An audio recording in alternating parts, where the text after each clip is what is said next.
Hey, this is Sabrina Monarch of monarchastrology.com and Magic of the Spheres podcast, and I've got a big transmission for you about the new moon in Gemini and the events surrounding it. What is notable is that we have a Venus Cazimi in Gemini that's been in a 1 degree orb since May 30th. They're going to be exact, Venus and the Sun, on June 4th, and then on June 6th, the new moon will have a triple conjunction at exactly 16 degrees of the moon, the sun, and Venus. And they're also squaring Saturn in Pisces, which is adding a lot of depth and gravity and complexity to the dynamic as well, which is a lot of what I'm going to be breaking down in this video. So if you're new here, do subscribe to my channel, leave a comment, introduce yourself. If you have been here, welcome back. Please also leave a comment, let me know what resonates with you, like this video, and thank you so much for being here and tuning in. So we're in a special time with Venus and the Sun traveling together around the same speed. It started May 30th, and we're going to get them together within that 1 degree orb until June 12th. So we have a good amount of time here for this dynamic. It's a really special moment around joy and levity in the heart. And it is also interacting with Saturn and Pisces. So that is going to complicate things, but maybe also be really rich and beautiful and deep. The complication by Saturn and Pisces is pointing to how we're gaining more fluency, Gemini, and wisdom in navigating the gravity-leaden edges of our own understanding, right? Our understanding of life, of ourselves, of other people, and God, life itself. So we're going to keep breaking this down in more depth. So the Cazimi between Venus and the Sun in Gemini is happening on June 4th. The new moon is 2 days later, and we have that beautiful triple conjunction, which I'm very excited about. So I want to break this down, and I'm going to start out just by sharing some kind of key ideas with each the Cazimi and then Saturn and Pisces. So for the Sun-Venus conjunction in Gemini, we're looking at things like lightheartedness, delight, sociability, talkativeness, it's very chatty, clarity around communication and relationships, right? Being able to name the thing, name how you're feeling, name what you need, to have that consciousness or that awareness and to be able to convey it and effectively build bridges so that other people can meet you there, right? Or you are also taking those cues from other people and meeting them where they're inviting you to with their words and how they're communicating with you. There's something with Gemini, this ability to dispassionately report on information or the facts. And with Venus here, that might correspond with being able to communicate an internal landscape, right? Your internal state to address what's coming up in relationship. So that's just a snapshot of the Venus Cazimi, which we will expand on. For Saturn and Pisces, I do have a longer video about it called something about like spiritual maturation and something about getting out of illusion and fantasy. I don't remember the title, but I'm linking my Saturn and Pisces video in the notes. We're looking at emotional fogginess versus emotional sobriety, right? Being confused versus being lucid. Challenges from getting drunk. And I mean that maybe literally, but really figuratively in the sense of where we get kind of high on our own supply, drunk, deluded in fantasy, when we're really in a state and maybe we don't realize that we're, it's like go home, you're drunk, like you're in a mood, you're in a state, and it's totally washing over your ability to have clarity. And, as someone, I go through those kind of states. You can be lucid inside of a dream when you're sleeping, right? And so you can also have a state overcome you in your life and be able to see that the state is happening. That's different than being completely inside of it without awareness or lucidity. With Saturn and Pisces, there's something about not being so sure where the line or the boundary is. So you have blurry boundaries, or Drew Levanti had this image of like the sudden deepening of the ocean, like you're walking out into the ocean and there's a sudden, like you don't know where exactly the waters become much deeper. This was in a conversation that we had about Saturn and Pisces on Justin Plunkett's podcast, Nectar of the Heart. And I'm also leaving that link in the notes. It was a really good conversation. Also with Saturn and Pisces, depression, or graver emotional feelings related to despair or disillusionment. Like, really, Pisces has so much to do with the dream, the ecstasy, the heaven, as well as the fall from heaven, the despair, the loss, the disillusionment.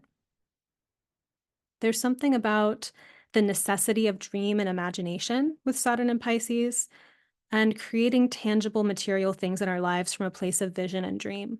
This was a lot of what I talked about in my longer video about Saturn and Pisces, where we have to be able to dream effectively with Saturn and Pisces. So this is not being, having a fantasy addiction or being in another world and just daydreaming. It's about being able to thread the dream into this reality effectively. I think that's what Saturn and Pisces really asks for. And there's a learning process that goes along with that, because not every dream that we have comes to fruition. We have to know when to let a dream go, or to recycle it, or to let it take a different form. And we don't want to cut a dream too short or be jaded unnecessarily either. So it's really quite an art, I think.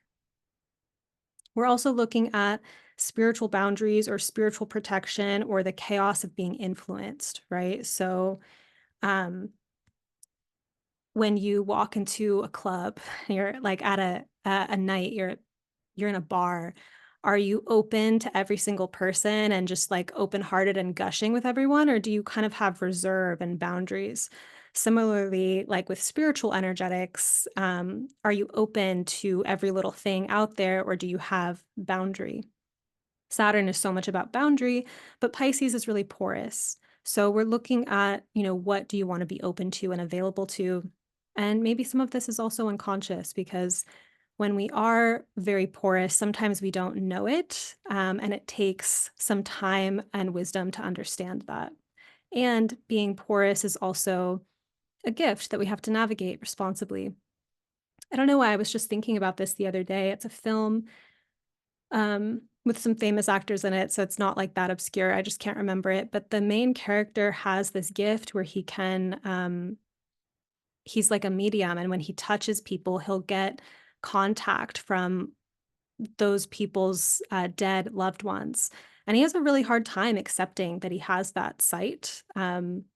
He's not in full acceptance of it. And the movie kind of goes through that. But it's interesting where, people that are porous or have spiritual abilities will sometimes reject, say no, Saturn to it, um, and not want to be available, right? Or you get to choose too. Like, I'm not out here trying to talk to ghosts. I'm not pursuing that. I'm not available for it. But I am trying to get messages and transmissions from the planets. And I do, psychically tune into my clients and whatnot. And so it's also about the skill level or the ability that we have to navigate the unseen with Saturn and Pisces. And sometimes Saturn gets very black and white in its thinking. So it's like no magic at all, or like shut it down, or it's about that refined skill set of the Piscean. So let's talk about the intersection of these archetypes with the new moon, Venus Cazimi, square Saturn. I notice now I'm just like reflecting that mostly in what I wrote, I've presented like a reflection of like the current mood. If you're thinking about the new moon as a time to set intentions, let's get back to that at the end of the video, and I'll let my subconscious think about it as I share these things. So first off, the possibilities of this transit, I think will come likely, come into the light, the sun, through conversation and sociability, right? It also can be your own writing. This has been an amazing time for journaling, and I've noticed that when I really go there, like when I cross new territory, when I face things in my journaling, right? When I go to places, edges in my own consciousness, have spontaneous ceremonies with my emotional states, like I'm kind of like that, then I get dreams when I'm sleeping that work upon what I was working on and writing about during the day. So I'm not just talking about conversation with people, though of course that's a huge part of it. I'm talking about the conversation that you are having with life, with God, with your subconscious, any kind of conversation that you may be having at this time. But Gemini is also very sociable. And I think the joy of the air signs in this way is that you can really cross synthesize and cross fertilize, where it's my journal, it's my dreams, it's the conversations I'm having with people, it's the things I'm tuning into, it's the media, it's a mix of everything. Um, but this is, I was saying the possibilities of this transit will come through connection and conversation, not just because of Venus, but because we're also looking at chatty and communicative Gemini.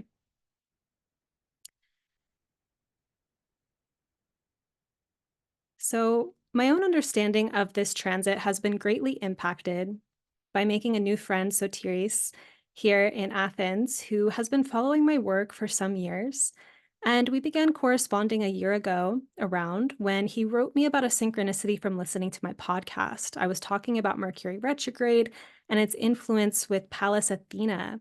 Like there was a very strong Pallas Athena theme for a Mercury retrograde some time ago. And he said in an email that when he got the notification on his phone about the podcast episode, Mercury featuring Athena, that an owl flew overhead near his place at the Peloponnese. So I recognized the Peloponnese, the Greek name, and was like, I'm moving to Greece. Did you know that? Did you hear me talking about it? And so we started corresponding back then. And we finally met up. And we noticed we have some parallel histories and experiences and sensibilities, including authors or TV shows that we were both independently obsessed with. We have so much to talk about, and we're actually kind of giddy about it. We're having a really good time. So I'll even show you a cute little photo of us because you can see how happy we are. So I think you can see that anyway, but super cute. And then even the Saturn and Pisces square has shown up in our conversations in the way that we have discussed difficult, disillusioning experiences that we've had as Neptunian people, right? And we're philosophizing about it because these are places that bring up these deeper questions, right? And so we've been having those conversations about heavier topics in between, in and out of joking, being silly, and talking about much lighter subject matter. So I really felt the new moon and the energy of the time come through this new friendship. And it felt, it reminded me that transits can come through connection and people, but especially also the moon, I think, will relate to just the people that we're around and talking to. So another thing about or a thing about Gemini that I like to really emphasize is that Gemini loves to be twinned and matched. So Gemini wants to be able to have the conversation. Of course, because I speak astrology fluently, when I'm around people that also speak astrology fluently, it's very delightful because I can just be myself in that way. I'm not editing my perceptions to not bring up like jargon or whatnot. So it could also be, Gemini sometimes just likes to point things out that they're seeing, and they'll point something out and it will really strike a nerve with someone else of like, you can't just talk about that. And Gemini is like, what are you talking about? It's out here. Let's talk about it. Let's have the conversation. And that's something that, it's a very trickster sign here. But this is where with Gemini, we want to speak the same language as people. We want to be able to get on the same page. And this isn't just about conversation. It could also be like athletic or dance or something where it's like having a dance partner where you can really go there together. The Saturn square at the moment is highlighting the failures and successes of this ability to have the conversation, the ability to be met, right? Because Saturn can look at things through a lens of failure and success. And so when Saturn transits come around, I find that it will dignify good experiences that we're having. We're kind of in a harvest state, or we might feel the kind of edge of emptiness or like this isn't working out also when Saturn comes up. But because it's all in mutable signs here, Gemini and Pisces, the conditions might change quickly. They might be looser and more malleable than otherwise. So I'll share another example from my own life these days. And I'm very happy to be so inspired right now. I'm very I moved to Greece. It was a big life change, a really big transition. And it's been giving me a lot of aliveness. And so to be able to share kind of things that are just happening on the ground in my own life and kind of weave it into the astrology, it's a real, like, it's a good moment for me. I like that feeling, and there's something refreshing about it. So I wonder too, for you with Gemini season, um, where that kind of sense of things are like lively and interesting and your curiosity is stoked, right? Or what it is that will help you kind of jump into that pool. But here's the example from the other day, as in yesterday. I'm a foreigner here, and my emotional day to day life is a little rawer and more exposed for that because cognitively, I'm taking in so much new stimuli and figuring new things out all the time. And I don't have like a fully established network.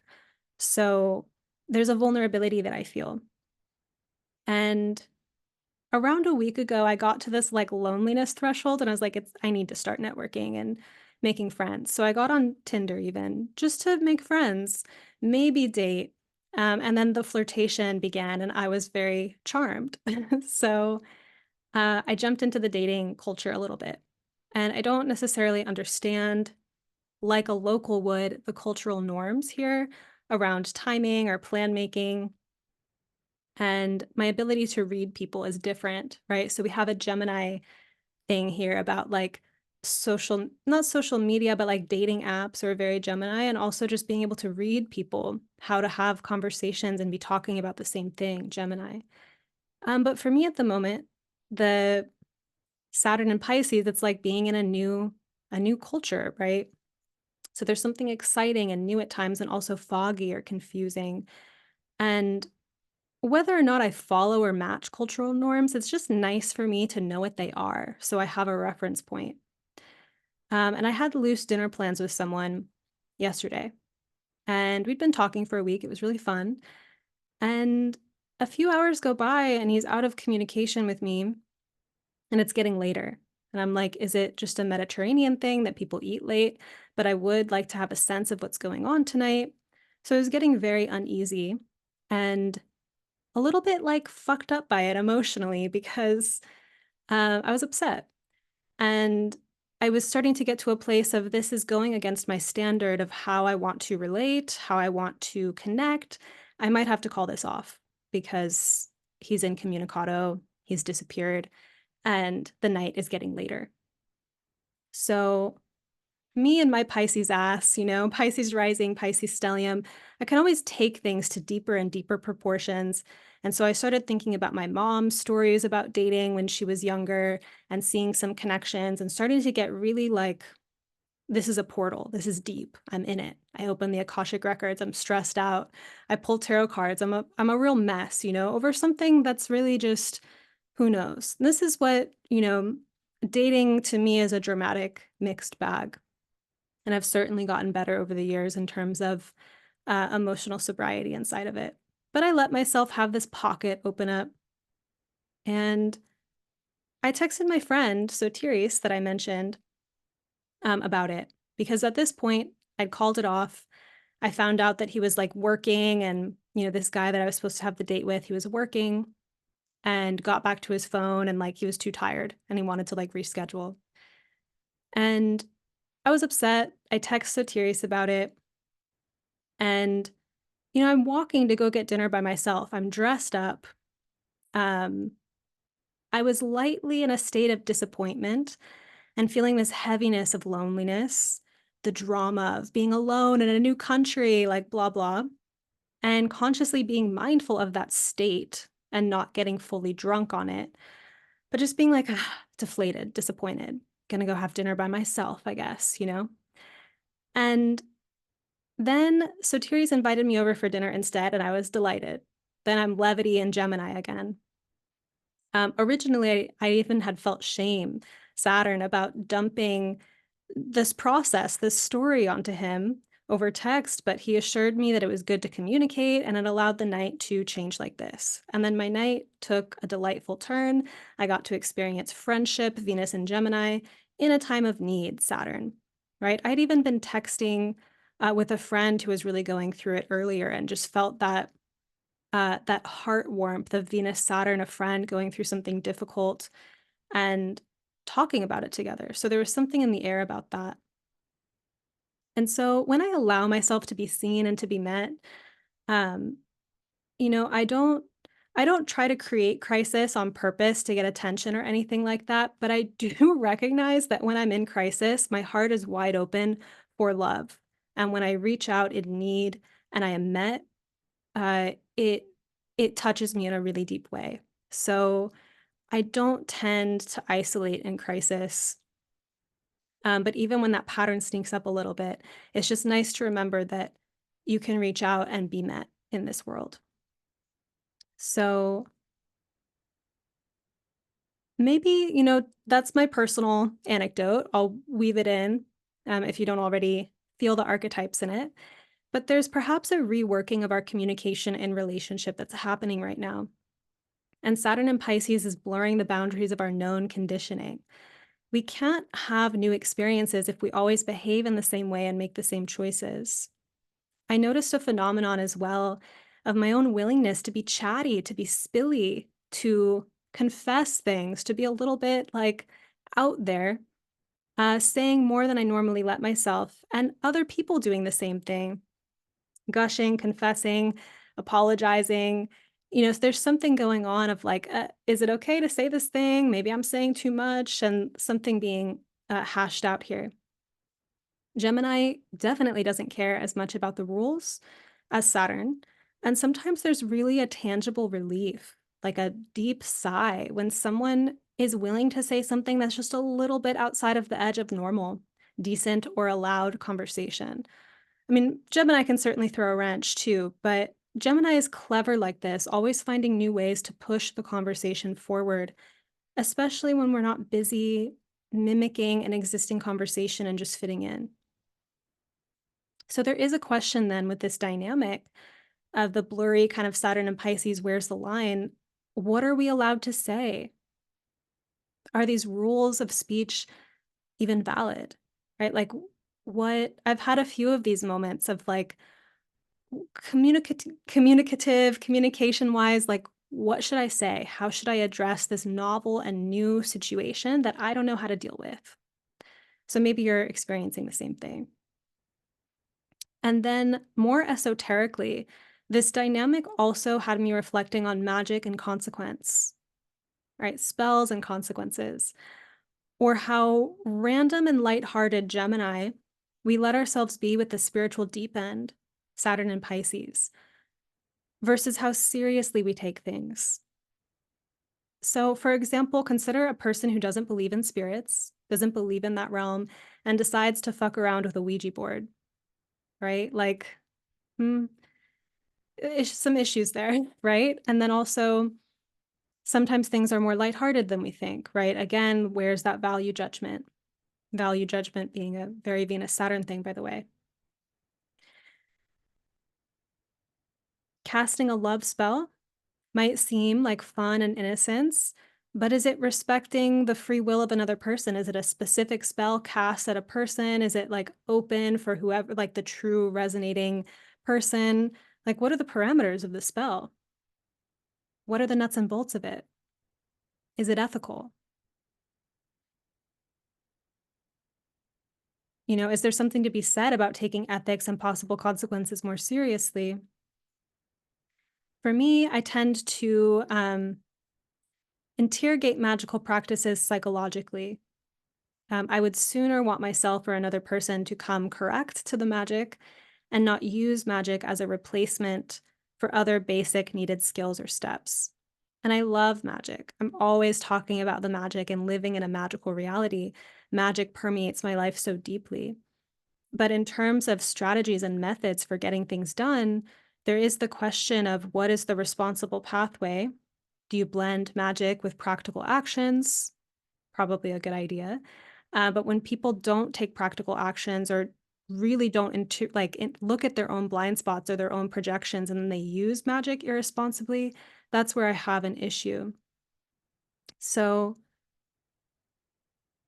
outside of my own consideration or process around thinking about magic and whatnot, magic being a very Gemini thing, very Pisces, like magic is very mutable. I did notice a conversation occurring around spiritual safety, just in the field. The contrast between Gemini's walk in the park energy around trying new things and Saturn's more grave, cautious energy about it all. And I think on that account, it's equally worth having caution about the consequences of adopting mainstream beliefs and never finding truth for oneself? There's a dynamic tension here between curiosity and caution for sure, with Saturn squaring this Gemini new moon. The Gemini dynamic might pose as a solvent for unwinding rigid conditioning. Uh, a surprising or elevating thought might liberate us, a mantra, a change of mind. This allows us to walk our way out of some spell that we used to be consumed by, right? Or a drunken state we didn't even know that we were in. And then the conscious thought clarity comes in, and we're able to walk our way out of a place that we used to be really drunk. The mutability here also highlights learning and learning how to effectively have the conversation, whether socially or with life, with God, with spirit. And in terms of magical responsibility or learning how to do magic well, I think it's also understanding the lay of the land, like who and what we're working with. I easily work with planets or with plants or things that I have a relationship with or know how to research. But I exercise caution in working with another culture's deities, for example, that I'm not familiar with or initiated by. It doesn't mean anything against those deities or thinking anything of them, but simply recognizing that I'm not effectively acquainted to go deeper. I need more time, understanding, a trusted guide or proper introduction, or some unshakable internal knowing that I'm called into that connection, or some combination therein. Just as I exercise types of caution in going deeper with people, with human people, sense them, read them, get to know them before crossing certain thresholds. Gains or mistakes may be made in this dynamic in relationship with people or with energies or magic, but it seems like there's a lot of wiggle room also for readjusting, walking in and out of spells, deciding something and then going back on it, believing one thing fervently and then changing our minds and realizing otherwise. This flex room may highlight our need to actually advance both the information, the data that we have, and also the deeper understanding and maturity and responsibility that we possess. Things are serious, but also very lighthearted. Things are lighthearted, but also so serious, right? This square is really quite interesting, this new moon. Perhaps most rewarding about this transit's possibilities is our willingness to learn and to adjust, rather than willfully remain in ignorance or fantasy or delusion, and frolic in that. Delusion can be a good place to frolic. Like if you just want to be entertained by illusion and fantasy, you can Gemini out in it. But I think when it comes to like our actual life and where things matter, it's like being able to examine those things. And Saturn is so connected to emerging from ignorance into wisdom. And sometimes shame, which is a Saturn thing, can inhibit a learning process for people because there's a shutdown. There's a sense of, I can't look at that because I feel so ashamed. It's so terrible to look at. And people shut down there. But perhaps Gemini's dispassionate quality could be helping us right now be more fluid around learning. And also with Saturn and Pisces, maybe giving ourselves some real grace and compassion to navigate new or deeper waters than we're used to, right? If you push the conversation forward in a way that you haven't been comfortable with in the past, and you're nervous about what you've done, it's like giving yourself some grace. And likewise, when you notice someone else fumbling, to give them some grace. I think that might be important at this time. So I'm about to go into some deeper waters with my next points. I'm not a very political channel. I mostly talk about, I don't talk about world events that much. I mostly focus on the individual and the personal life, um, especially because I've devoted myself more to understanding individual human process and personal development, like really all different kinds of psychological and spiritual development in an individual. And I'm not as in the know, honestly, about macro political storylines. Some people are really good at that. And of course, the two intersect, the personal and the political. But again, not really my strength.